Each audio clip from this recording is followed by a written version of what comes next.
con me.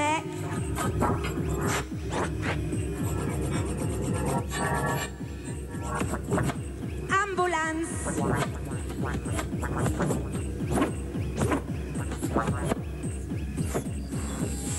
Sa boule à zéro et ses prises de position radicales lui ont valu le sobriquet de Sinéad O'Connor israélienne.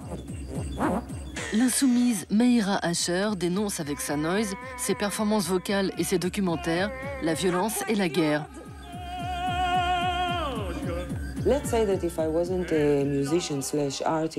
Si j'étais pas musicienne ou artiste sonore, je serais avocate ou activiste. C'est évident. Je suis une artiste, pas une journaliste. Je fais tout ce que je veux et je m'exprime sous des formes très variées. Je ne vais pas vers le grand public.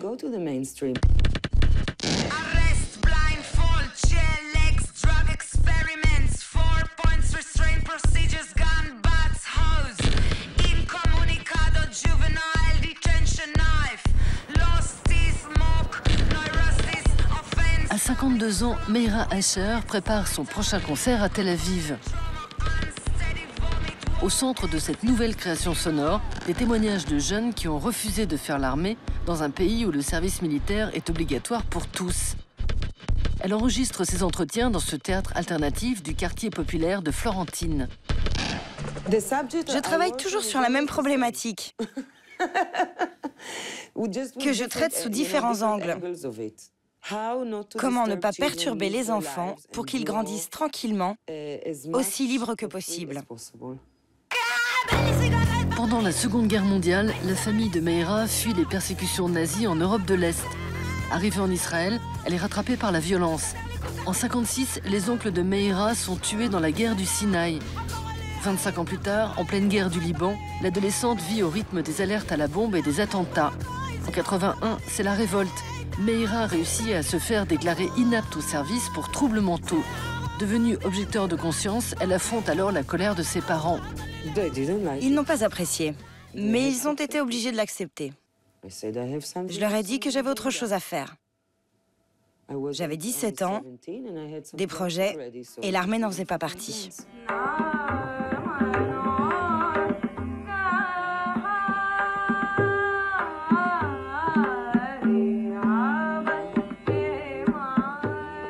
À 17 ans, Meira s'installe 6 mois en Inde pour apprendre les percussions, puis devient professeur de musique auprès de jeunes autistes en Israël. Un an plus tard, elle poursuit en Afrique son cheval de bataille, la dénonciation de l'utilisation des enfants dans les conflits. Pour son documentaire « Women See Lot of Things », sorti en 2004, elle passe plusieurs mois en Sierra Leone, qui vient de vivre l'un des conflits les plus sanglants de l'histoire récente, avec 120 000 morts. Meira fait rejouer à 3 femmes ex-enfants soldats les scènes de violence qu'elles ont vécues.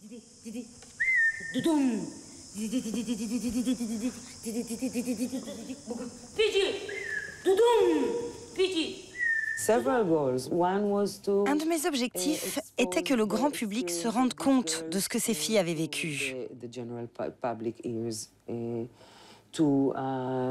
Je voulais qu'elles racontent en détail leur expérience,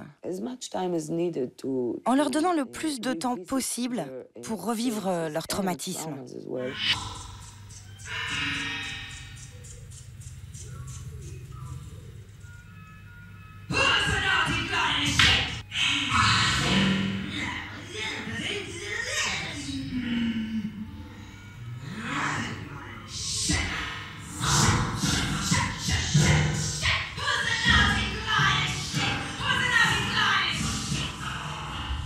Meira Asher est la pionnière de la noise israélienne. Prête à briser tous les tabous avec ses albums, elle est capable de se glisser dans la peau d'un jeune kamikaze islamiste, d'une Palestinienne détenue dans une prison israélienne ou dans les bottes d'un commandant de camp de concentration.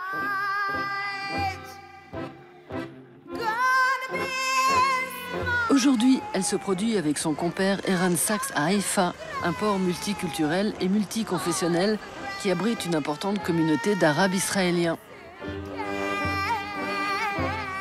Le café underground qui les accueille, le Syrup, est l'un des rares à programmer ces sons extrêmes.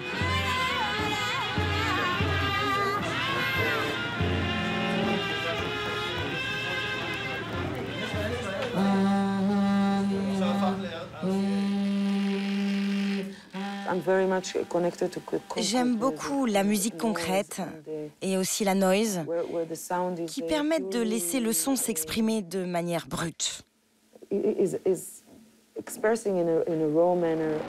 Ce soir, Eran Sachs est aux manettes de son No Input Mixer, une table de mixage qui manipule ses propres bruits de fond.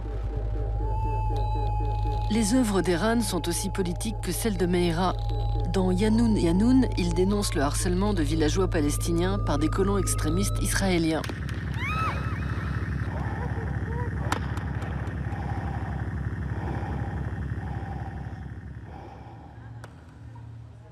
Grâce au micro que Sachs fixe sur la gorge de Meïra, celle-ci interprète un poème écrit par Antonin Artaud en 1946, Les malades et les médecins.